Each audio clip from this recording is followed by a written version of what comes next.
After the romance between the Labour Party and the New Nigeria People's Party, the rumoured merger between both parties has stalled. The candidate of the New Nigeria Party, NNPP, Kwankwaso, over the weekend stated he can't be a running mate to the Labour Party candidate, Peter Obi, also saying that the South-East will miss a golden opportunity if Peter Obi refuses to be his running mate.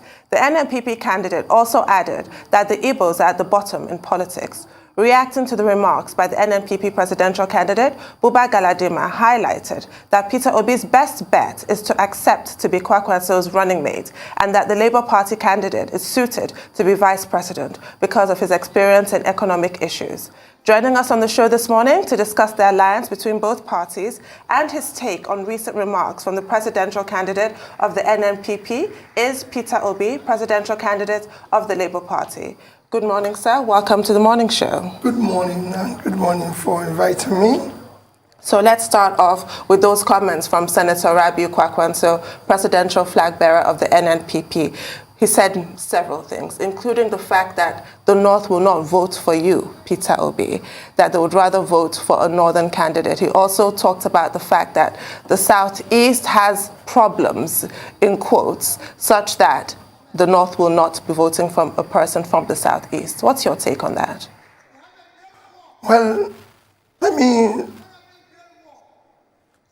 comments from my respected elder brother, Kwankwaso, is the reason why we have 100 million Nigerians living in poverty. The reason why we have 18 million Nigerian children out of school.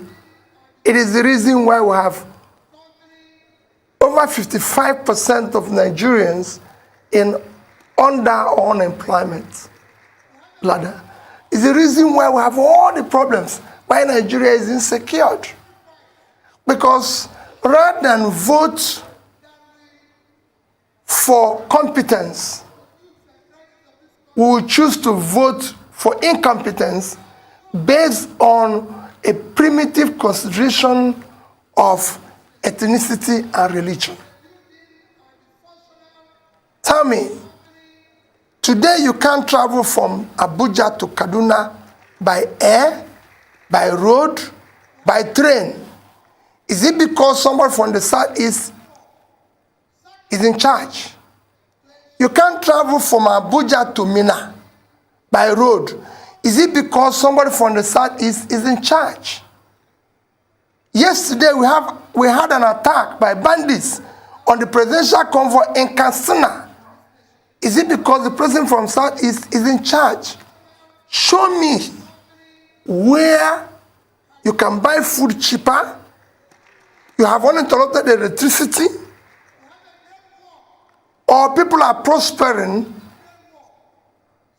in the north because the northerners are in power, in the southwest because they're in power, and in the southeast.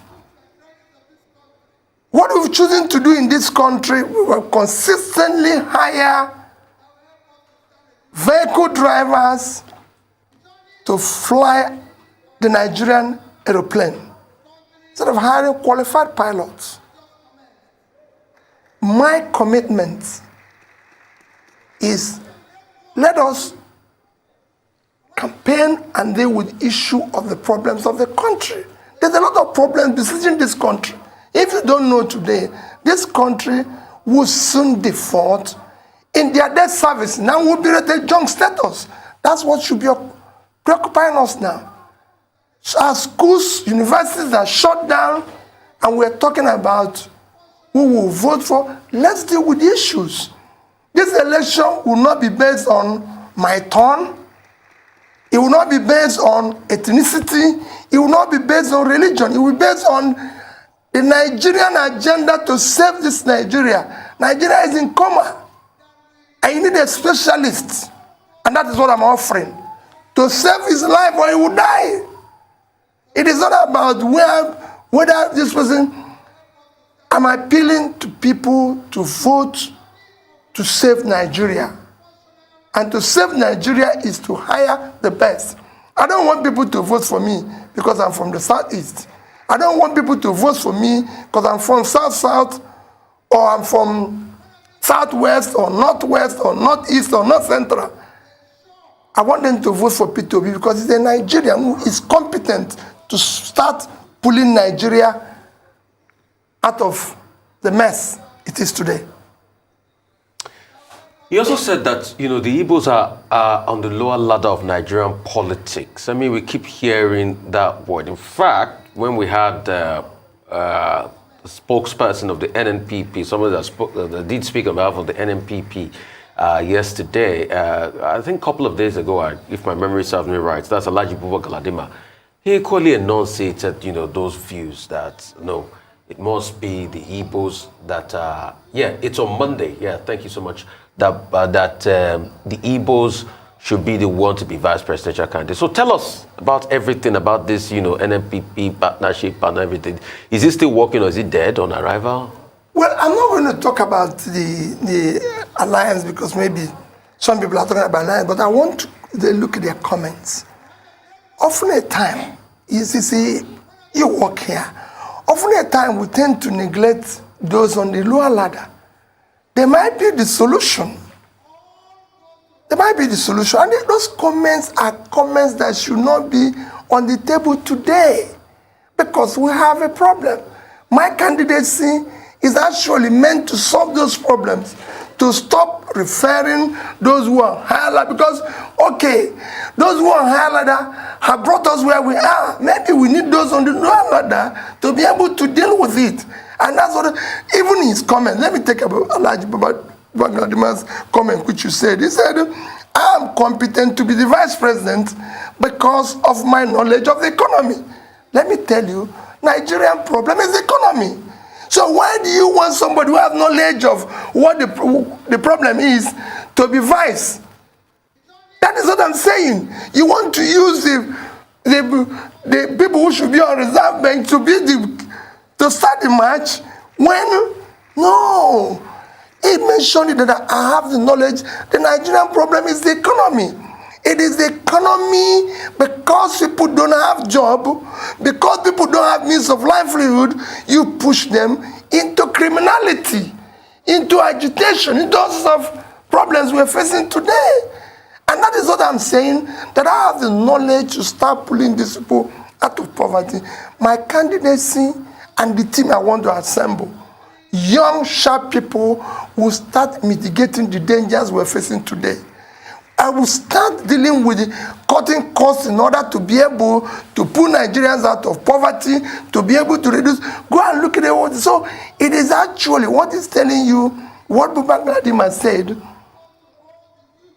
I will say, is Peter Obi is qualified to be vice president. Everybody have said it, not just Buba Galadima. You've heard other people like Chief Servant in Niger said, everybody said he's competent. But what is the problem of Nigeria? Economic problem. Right, so I know you're raring to get to the issues, but unfortunately identity politics is still an issue in this country. So I do also have to raise comments made by Alhaji Mahdi Shehu, chairman of the Dialogue Group, on another show on the Arise News Network, where he said that during your time as governor of Anambra, you wanted northerners working in Anambra to wear a badge of identification. Frankly, that sounds like something out of Nazi Germany, where Jews had to wear a yellow badge, and that it was only until the intervention of Senator Rabiu Kwankwaso that you then backed down from that idea. He also raised this issue that was trending on social media, an allegation that your son was the person pictured who was dressed in Biafran attire standing on the Nigerian flag. I'd like you to address those two issues. Well, I will even add that he mentioned the issue of my sponsoring IPOB. Let me tell you, I've said it. One, go and check the records and check his facts. I've never been involved in sponsoring any agitation, be it IPOB or anyone. I've never. In 2017, which I'm sure you referred, I made a comment. I said, IPOB and all other agitations are as a result of leadership failure over the years that failed to address the critical areas of development. So it was the creation of these things, were a creation of government. And I can say today that if I'm in power, I would deal decisively with all agitations through dialogue and through proper leadership. And when I finish that, if there are remnants of criminality in it, I deal with it decisively. That's what is happening everywhere. I followed issue of agitations globally. I do things with studies, and it can be dealt with. On issue of badge and identification, it's a lie. It never happened. And let me tell you, throughout the time I was governor, Kwankwaso never visited me. I can't remember. In fact, I probably haven't met Kwankwaso until maybe, I don't know. There are people I met maybe after I became governor or not close to him. You know, it's somebody that I see as a senior brother, respect me, but he never visited me as a governor or intervened on anything. And to tell you why it's a lie, all the commissioners that sat with me throughout the time I was in office are from the north. I never had the privilege of having any commissioner from southwest, south. They are all from the north. Can show you 6 of them. From John Haruna to Nazawa. Most of them, if I two of them are from Kanu. My ADC, Mohammed, is from Kanu. So who will I give the order? Will I give them an order to go and deal with their own people? No, every other person calls his brother, his sister, or his mother. Listen, to be his ADC. My ADC is from Kanu, and we remain close to today. Very, very close. You can go and ask him. I'm not somebody who asks that. On the issue of my son, it is not my son. My son is a professional who is consumed by his... Yeah, let me tell you, I just came back from London. I can't even see my son.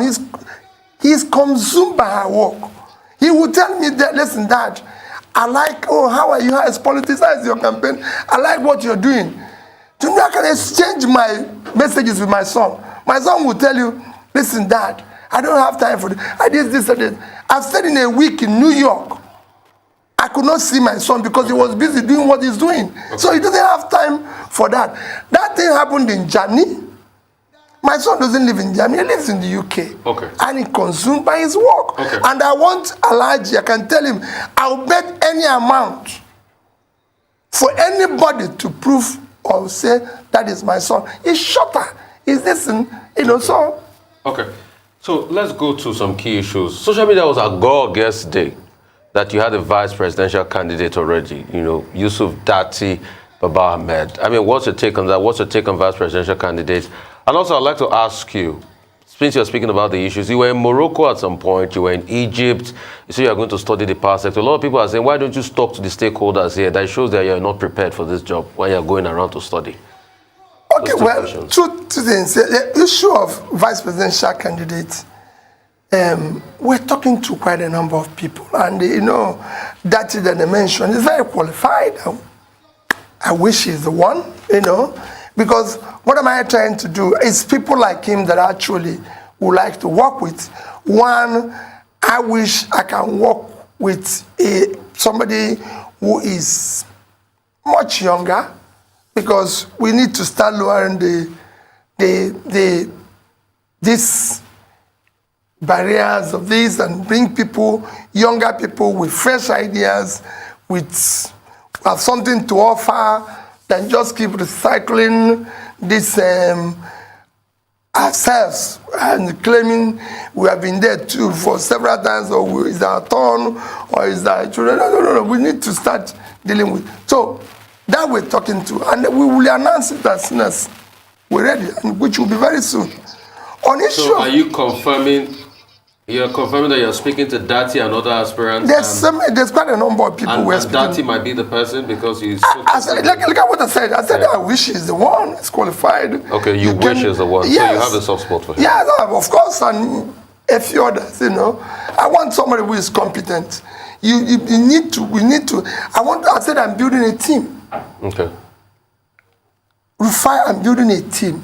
That team has to be a team that is formidable, a team that cannot take, even from me as president, anything.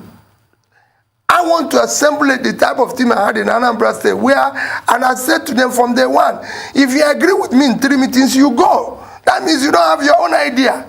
I want those who can look at my face and say, Mr. President, you're wrong. And you're wrong. Because I don't know everything. And I want to learn. Deal for you. Eh? That Yusuf Dati Baba. Oh yes, of course. If I want people that can come in there and say to me, like, oh, you're wrong, you can't do this.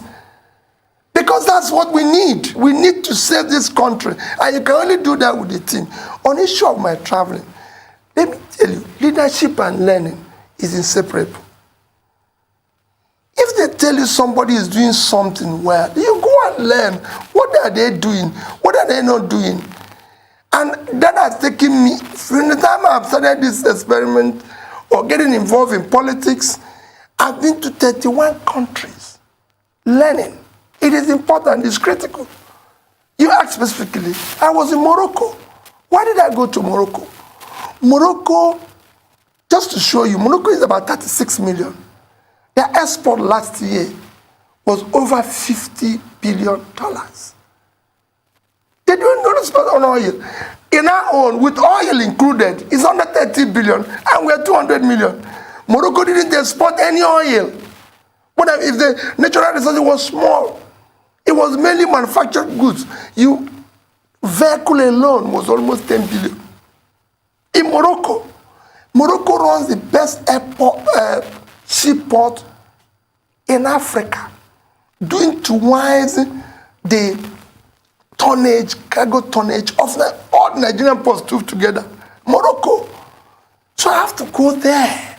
Morocco is doing so well that today, Morocco issues bond, Euro bond, at 2-3%. Nobody can, today in Nigeria, people are skeptical about buying Nigerian bond, even at 14-15%. So a differential of about 10 to 13%. Morocco. I had to go and see what they're doing. I drove from Rabat, the capital, to the port in 3.5 hours. No police, nothing. Straight road, got to the port. You wouldn't even know. You think there's nothing happening in the port. I was there. They viewed the people and everything. That's why I went there. To know what they're doing that we're not doing. You learn. I went to Egypt. Egypt, Vietnam, India deploy the highest, fastest electricity in the past 5 years. And I said, let me start with Egypt. I'm going to go to the other ones. Egypt moved their power generation distribution from less than 20,000 in 2015 to today, 58,000. Those who are asking don't know what happened. That's what they did. You need to go and see what they were able to do. Today, Egypt's power requirement is 30,000 megawatts. Okay. Their generation and distribution is 58,000. I want to study who did the plant, who are the contractors, how did they get the funding. I've been able to ascertain, I visited the two plants, went to the company that built it, met with the CEOs, not the small people, the CEOs of the companies that are involved, went to the power holding company of Egypt, met the top people in government who are involved in this, talked a bit with the financiers in Egypt. I've also gone to Europe to meet the financiers. Rufai, what you see here is that people go into government and start giving excuses. What I saw when I came in, I want to see everything now, calculate the sources on which I'm going to solve it.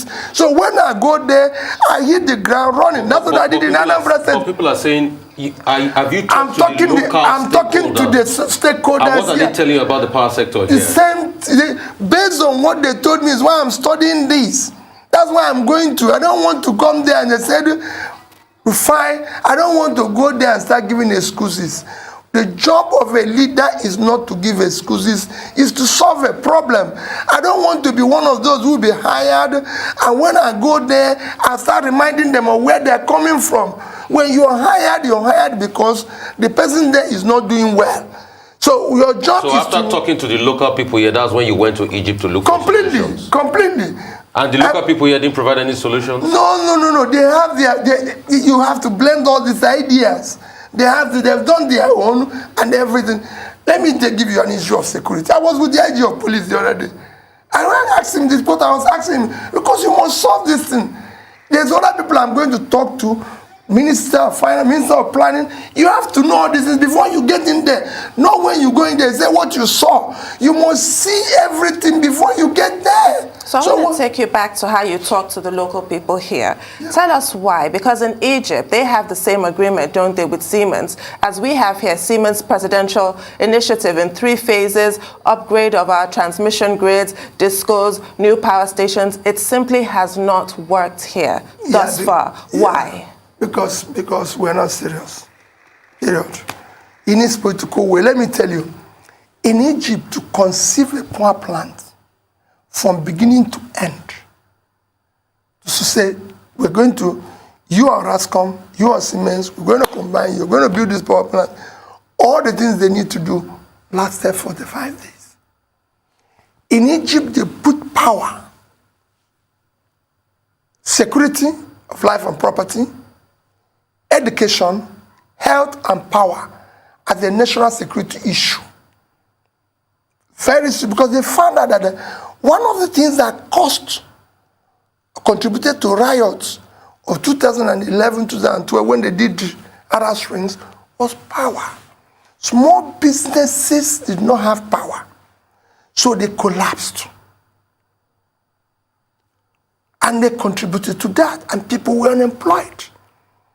And that was a problem. So they looked at the education, that children, people, education, all those issues were bundled, and they put it at national, and they're dealing with it decisively. So if you go to Egypt and see what they're doing in education, in health, in security, and everything, give you the issue of the power thing. If you go to the power holding company, on the wall of the CEO, chairman of power holding company, you see all the generations, all of it, all the distribution, utilization.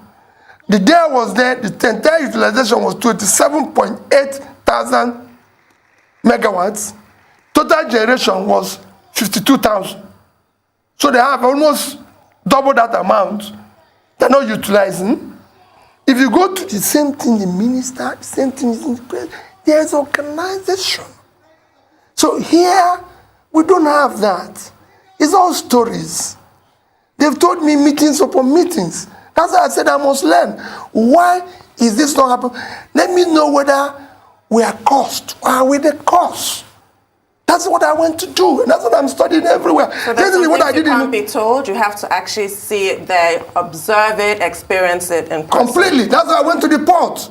Why would Morocco, with 36 million people, have a tonnage to have a better port than we have with 200 million people? Let's talk subsidies. In the last 10 years, subsidies has gulped over 40 billion. It's a sinking pipe. What would you do about subsidies? Would you remove subsidies? What's the definitive answer? Well, thank you. I was going to mention that we have spent over $40 billion in subsidy. Rufai, our total education expenditure in the past 10 years, total education expenditure in the past, in fact, 12 years, is about 8 trillion. So in 10 years, about 8 trillion. 8 trillion is about 20, let me use 400. It's about $20 billion. Tell me, Rufai, which country of the world, the most two critical engine of development is health and education. And your expenditure in health and education in the past 10 years is about $20 billion. Go and check the records. And you spent 40 in subsidy. $40 billion. 40 billion subsidy. Mm-hmm. Refine to even add. This is 50% of it. If we had spent the next 20 billion in power, we would have been generating and distributing today 20,000 megawatts of we electricity. Spent 16 billion or 16 trillion thereabout in the ambassador days. They keep using that 16 billion number in power. For me, yeah. I don't want to deal with the issue of the past. That's what they said about adjustment. But I'm saying in the past 10 years, and I'm talking about 2010 or 2012 to 2022. Within this period, this is what we have spent in subsidy alone. Yeah. That means subsidy alone would have solved a lot of our issues in education, in health, and in power. If we have 20,000 megawatts of electricity today, I can assure you that we'll be growing at more than 4% and would have added over $100 billion in our GDP. So what it is that this is just subsidy. Within the same period, as you know, we've borrowed $90 billion. So subsidy of 40, you borrowed about $90 billion, which you're servicing. If you put the debt servicing, you could see a total mismanagement of resources that would have changed the entire north. That vast land would have been a huge farmland. But sorry to cut you in. The argument has always been over the years. It is Labour that has been stopping the government from removing subsidy. Remember 2012 Occupy Nigeria protest, Labour, and now you are in the party set up by the Labour Party, and you are a free market capitalist in the party called Labour Party. So Labour has also played a role in stopping the removal of subsidy. All this while, that's another argument. No, let me tell you the argument. Let me tell you, it's people. It is not entirely so. Labour has never been against stopping of subsidy. Can you convince Labour? No, let me tell you, we will do it properly, because Rufai, if you audit what we are importing and consuming, there's no way it will be this amount. And you have to convince people. Let me tell you why people are against removal of subsidy. People are against removal of anything because whenever it's been done, they did not see the benefit. We did privatization. We didn't see the benefit. What we did is that we privatized profits, socialized losses. We did everything we've done. We did other things here that have been done everywhere. If you say you're going to remove this, what are we getting here? The problem you have in Nigeria is that they've removed this. Nobody got anything here. So we are going to do it in such a way that it will be transparent. This is the amount of our importation. This is the amount we're going to spend. And if we reduce it or do this, this is what you're going to get. And you deliver that, people will believe you. I've been able to return schools in Anambra State or do things that when I was doing it, people say, no, you cannot do it. Have you go and watch what my former head of service wrote? Stinginess as a strategy of development. He showed how I cut the cost of everything and showed what I used it to do. You must not come and say, we're going to remove this. What are we going to get as a remove? Because of mistrust. Because the whole thing has been embedded in transaction and stealing of, so people don't want to hear it. But you cannot spend that amount on subsidy when your health, education, and pulling people out of poverty is suffering. So you remove subsidy? Well, like I said before, everything has to be, if this is going to happen, this is the result. Would you remove subsidy? We have to look at it critically. Would you remove subsidy? Remember what I said? Yes and no. We have to study. I will remove it, but I have to offer them what would be equivalent of what we are removing. So your answer on subsidy is yes and no? Yes, and yes. no. Would you Yes. remove subsidy? Yes, but because because I'm going to use the resources to do something that will benefit. But if I'm not going to do that, I'm not going to remove it. Okay. You must be able to offer something in replacement of what you're trying to do. I cannot spend $40 billion on subsidy and spend 50% of that in education and health. Even in security, where our security budget have not been up to that. And you're saying that subsidy is more important than security of life and property. These are things you must do. You must be able to say, if we keep this, we will not get this. If we keep this, we will not get this. But because of mistrust, I will say that subsidy is a scam. And I still maintain it. So we have to look at it. How much are we importing? Who is consuming it? Why are we going to keep this? And there's so many scams all over the place, including the cost of governance. We're going to look at it. It's not going to be a business as usual. I'm going, and that is why people are telling you, oh, it's good at the economy, it's not good at this, it's not that good, because they know that if I'm at the #1 position, I'll be able to say, no, you can't continue with this. So they want a situation where it will continue, but let Peter be here. If I'm qualified to be vice president, I'm qualified to be president. Okay. On that note, we'll take a short break. Please stay with us. We'll be back with more with Peter Obi.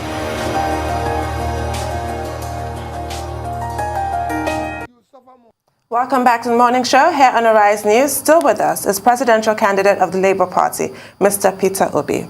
Thank you for staying with us, Mr. Obi. So before the break, we were talking about your field trips, is how I'll call them, because that's an integral part of education. You don't just get education in the classroom, you go on field trips. So you went to Egypt, you went to Morocco, and you were talking about what you observed there. You mentioned the ports. How will what you studied over there impact us here, should you emerge as Nigeria's president? We have underutilized the blue economy quite clearly. How will you address issues of bottlenecks at the ports, bottlenecks on the roads, infrastructure around the ports, cargo turnaround, issues like that? Well, you know, I've been a businessman. I remain a businessman. So I know the enormous cost on businesses and trades because of the bottlenecks at the ports. And I can tell you, this will be decisively addressed, not only just to remove the bottlenecks, but to make ports to become what it should be. Nigeria have what it takes for our ports to contribute at least 3-4 times what is contributing today to our revenue. Because of our size, and we can have ports for turnaround, for transshipment, importer. The deepest part of the ocean is Port Harcourt area. And it's at the tip. That can use for transshipment. There's a lot you can do with the ports. After what is Singapore that we pride ourselves and talk about every day living on, is the ports. That port today is doing business and generating and managing over $200 billion dollars in assets. That's what we need to do. We need to, open up the economy of the place. Make it productive. Like I said, the vast land in the north should be farmlands, while Kanu and Kaduna should be a processing center where we're moving goods for export. These are what I've studied, these are what I'm going to do. If you drive from Rabat to the seaport in Tangier in Morocco, all you see is farmland. If you're on the air, landing on anywhere, all you see is farmland. In Nigeria, you see vast land and people who are looking for food. These people can be moved from here to here by supporting them, by having critical policies that will help. If you generate power, you will know what power can do to an economy is immeasurable. You have small businesses spring up all over, small production that can help When we talk about all these countries who are doing well now, go and see MSMEs are contributing 60-70% of both their economy and employment everywhere in the world, except here because they are collapsed. Nobody's supporting them. They don't have the power. Even the big corporations, they're having problems now with issue of power. So we're not doing anything. We're not exporting enough. Because of it today, we don't have foreign exchange even to service our debts. There's no reason why Nigeria should not be exporting at least 300 billion worth of exports, not under 30 billion. I said it before, Vietnam, with a quarter of our land, 330,000 square kilometers of land, half of our population, 100 million people, their total export last year was $312 billion. And they all manufactured goods. Electronics is something billion. Clothing, which we are doing in our band everywhere, 32 billion. Footwear, 23 billion. And we're earning 16 billion from oil. Footwear that you can do everywhere. In China, buying Kanu. Kanu used to be a manufacturing center. All the manufacturers in Kanu are complaining. I visited the biggest rice farm processing plant in Kanu last year, Unza, because I had to support it. And that's what I'm talking about when people are talking about East or West or this. I visited Unza. We are supporting him financially, and he's doing the right thing. That's what we should be talking about. Not talking about who is from a lower ladder or upper ladder. If the man from lower ladder will do the job, let's bring him to do the job so we can solve these problems. Okay. And that's what I need. Okay. We need. We've been having the port problem. We've not been able to solve it. What specifically would you do to make turnaround time in port about 24 hours? They just put in an app called ATO. We can still solve the problem. Specifically, the first 3 steps. And secondly, when are we going to see your manifesto? Let me tell you. Let me start with the issue of my manifesto. We're going to see it. Rufai Britain today operates on written constitution. Let all these glossy things people write. Let's look at the man who is saying this and who is writing all this. I can hire professors in university and they write something that I don't even believe, that doesn't even make meaning to me. I'm saying, go and look at my records, whatever I've told you. I've experimented in private sector, in public sector, so there's a reference to what I'm saying I will do. When it comes to the issue of ports that you said, I said I'm a trader. I know the enormous cost. If you borrow money today, Rufai, and say you're going to do importation from UK to Nigeria, you borrow money, say, okay, Nigeria, if you borrow money at 20%. If you're very lucky, let's say you borrow 10 million naira, so you're going to pay 2 million at the end of 1 year. You start to do importation. First is that you will not find the dollar. If you find it, you import goods, you pay for it, and then from UK, it takes 2 weeks to come to Nigeria. It takes you 3 months to clear a Nigerian port. So what will you do to change that? So you are paying interest for 3 months on your 2 million for nothing. You can change it. You clear goods in Cotonou in 2 days. I'm just putting it, even do it in 1 day. You do it in Ghana, do it in Ivory Coast. I've been involved with the port. I've actually been a part of probing the port. I've actually traveled because of the port to Singapore and everything. I've studied what works in the port. So what would you do to make it like Ghana and Cotonou, specifically? Very simple. Yes. It's a human factor. Okay. And you deal with it. It's a human factor. Quote me anywhere. It has nothing. What they do there is not different from what we do here. All we need to do is a human. I tell people what we did in education in Anambra State. And why do I want to use it as an example? We moved from 26 to 21. We didn't change the teachers. It was the same teachers. We didn't. No, we didn't hire new people. We didn't do anything. It was the same people. But when they saw the body language of this leader, what he wants, and people were being asked to go if you don't deliver it, they delivered it. Everything you're seeing in Nigeria has not worked, whether it's scanning, whether it's human factor. you deal with it decisively. But people say it might be easy in Anambra, but it might not be easy as Nigeria as a whole. I Because said it's a bigger country. It will be the same thing, exactly the same thing. Quote me anywhere. I've been involved in the banking industry. Go and check. We took the smallest bank and became 25 billion bank. I was the chairman. You can go and check the record. I've been a successful businessman. In Anambra State, let me tell you, Anambra is very difficult.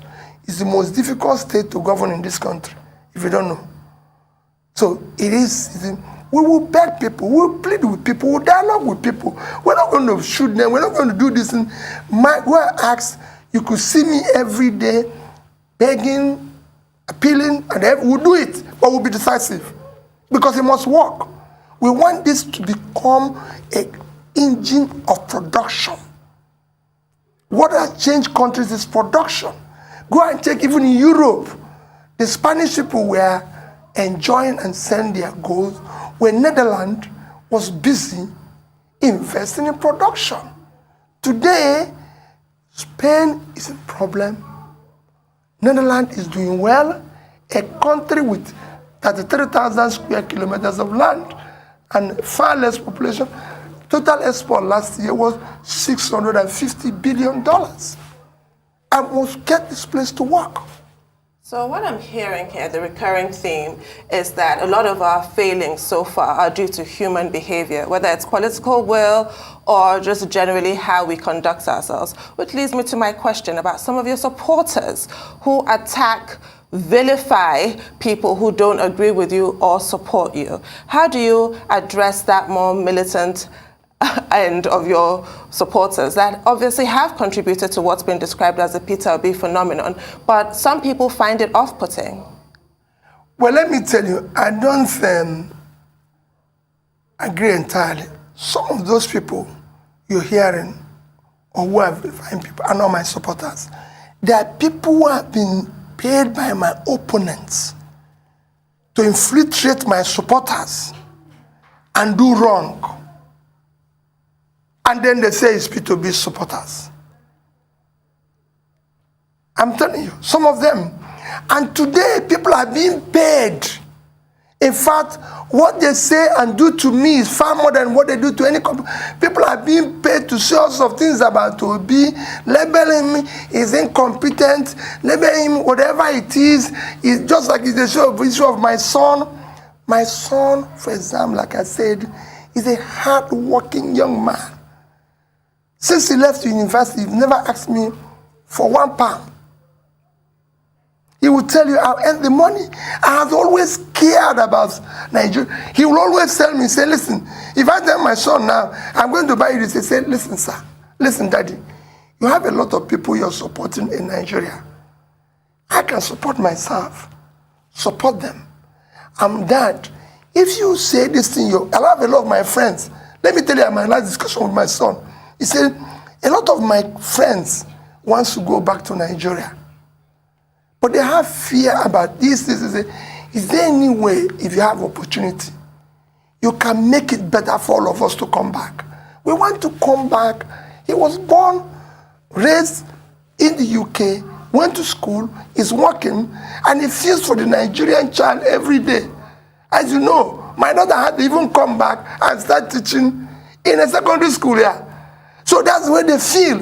They feel, what can we do to help?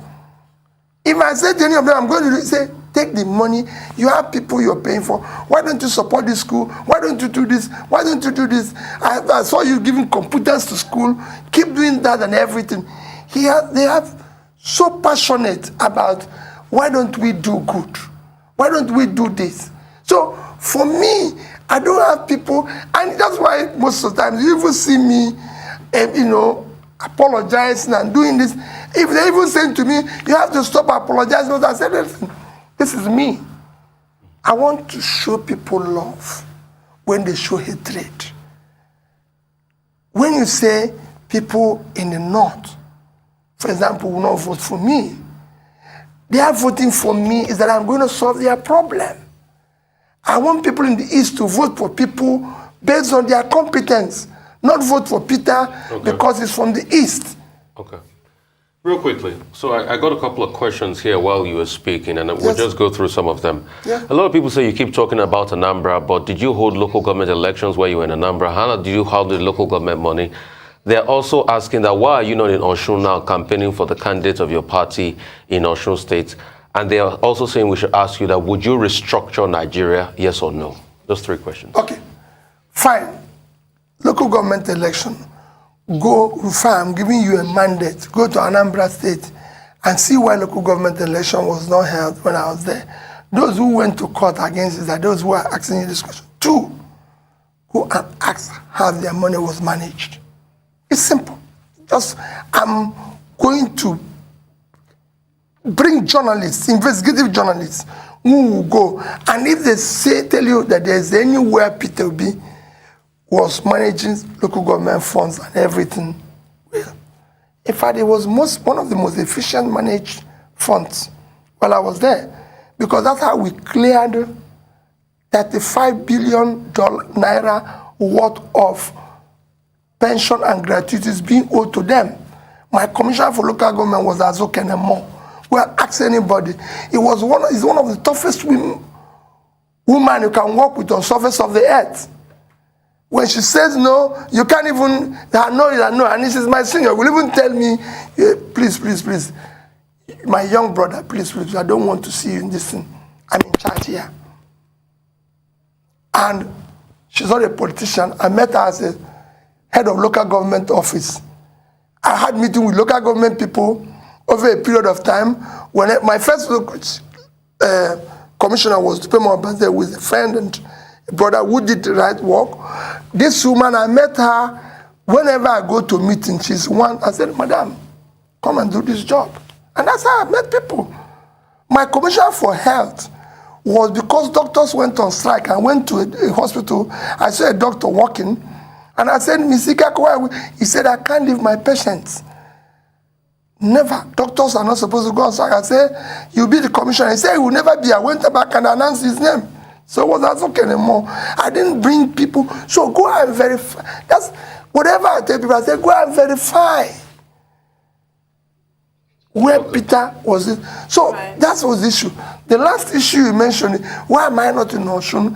When is a state election? You are invited. Yesterday, I came back yesterday. I spoke to the Labour chairman who told me we'll be in Osun. I won't tell you that because of security risk, but we're going to be in Osun campaign. And I'm in contact with we're in contact with Will you restructure, yes or no? Fortune comes in. Thank you. When you talk about the issue of restructure, when I get there, I've said it, Nigeria as it is structured today cannot work. But it's not something where people say, we will restructure. Let's get there. There's issues. For example, let me take issue of security. Why won't the state be in charge of their security? That's not part of things people are talking security. So you bring in state police once you get there? If you get there. First is that the governor should be in charge of the security. So even if a police commissioner is posted there, the governor is in charge and can remove him. I removed 6 police commissioners right from the time of Obasanjo. My police commissioner was removed under Obasanjo. I went to Obasanjo and said, Mr. President, I have a security issue. I want this police commissioner here to be removed. He called the then IG, Hindero. I said, so who do you want? I said, I want the deputy to be the commissioner. Hindero said, no, he cannot. I said, unless he will be acting. I said, call him anything, but let him be in charge. That's how John Haruna took over. So that's fiscal federalism, so you promote that? Of course, yes, because it will help. You do it in security, in education. Why wouldn't I hold the governor of Katsina responsible for the security? One is that our police personnel level is unacceptable. We should have at least today twice what they are today. That's 800,000. No, today we are 320,000. So that's about 600. So about 600,000. Egypt with 1 million, with 100 million people have over 1 million. I've studied it in Morocco, everywhere. So you don't have, and out of this 320, I can tell you about 70,000 are following people all over the place. Okay, sir. I want to raise another issue from the interview yesterday, on a Rights interview with Mahdi Shehu. He raised this issue of former President Olusegun Obasanjo selling your candidacy to the North, and also mentioned an alliance with Ango Abdullahi of the Northern Elders Forum. Is there any truth to this? I don't know about that, but what is wrong in Obasanjo selling my candidacy? They are even selling my own candidacy. I've said it, MPP spokesperson, both the presidential candidate and the spokesperson, my senior brother, Baba Grandima, all said in PDP, the Niger chief servant and Senator Dino, none of them have said Peter is not qualified. They are saying that Peter is competent to deal with the economy. But I'm saying we have an economic problem. So you don't need somebody to be on top of me when I can solve the problem. And that is what I'm offering. That's why I said I'm contesting to be the president of Nigeria. I might be coming from a section of the country, but I want to solve the problem of Nigeria. I want to start building a new Nigeria where Nigerians can be proud of their country, believe in their country and everything. A young man approached me yesterday. I came back from the UK yesterday. It will shock you. A young man approached me. He said, I saw everybody taking picture with you. And I asked him, who are you? He said, you are the president. You're going to be the president. I said, yes. He said, let me tell you, I'm 20 years old. My mother is from Nigeria. My father is from Jamaica. My mother is so nice to me. I want to come to Nigeria. I want to be able to set up a business, employ people. I help. But just like what my son would tell me, so many of my friends don't want to come because they feel it's not this, it's not that. I said, that's what we're trying to do. When we arrived at the airport here, I saw that same young man being interrogated by immigration, this one. Even normal thing, trying to harass him, I called them and said, let me tell you, this young man is coming to this country for the first time. He believes in this country. That's why he's coming. By the time people finish with him here, he will go out, he will not come back. So they left him. He came and hugged me and gave me and says, I know I can't vote for you, but I don't know what I'm going to do to help you. Can I collect your number? I gave him my number. He gave me his number. He said, because of me, we need to do things that will bring people hope. We need Nigerians to be proud that they are part of this country. We need to go to sports and compete as the Nigerians. People are not proud to say we are Nigerians. Canadians are hiring Nigerians every day. Other countries are hiring them. They are not asking them whether you're from the east or west. When you go to a doctor, I've been to one, I've said it, I've never been sick. One time they said I would remove a procedure in the UK. I went to St. Mary's and Elizabeth Hospital.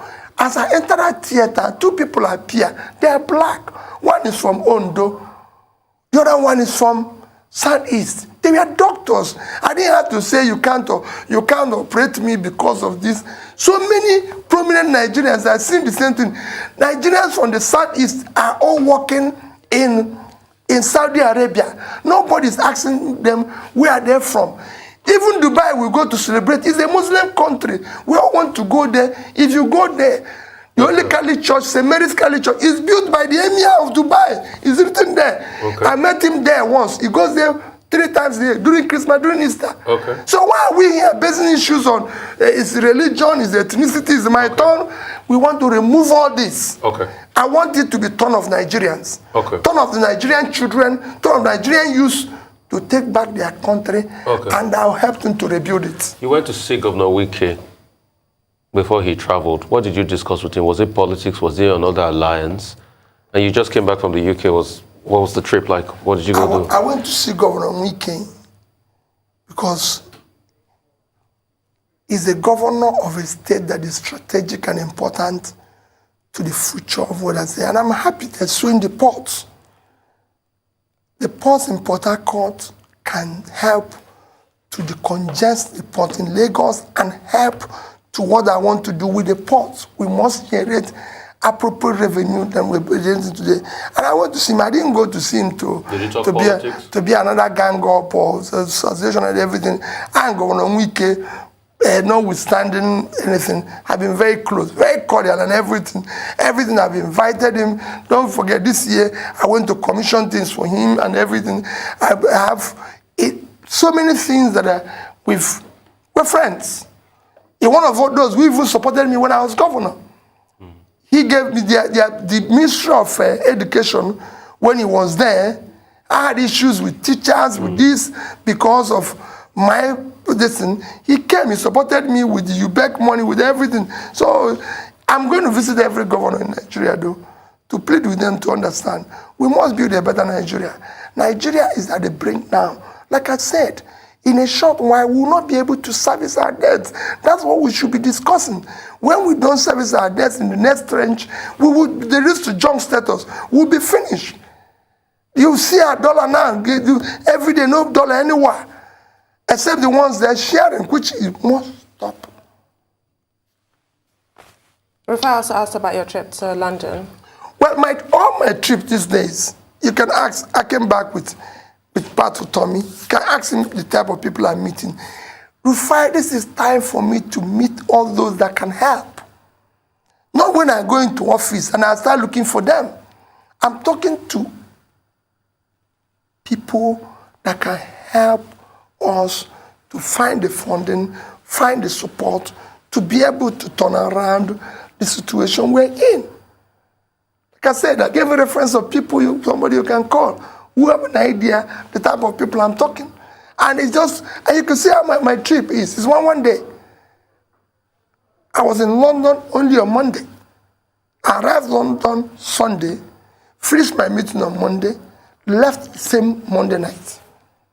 So it was a business meeting, talking to people. I have a lot of other people I'm going to see in Europe and everywhere, talking, how are you going to help us? So when I have the opportunity to assemble this team of New Nigeria, a Nigerian movement that everybody will be proud of, it can start.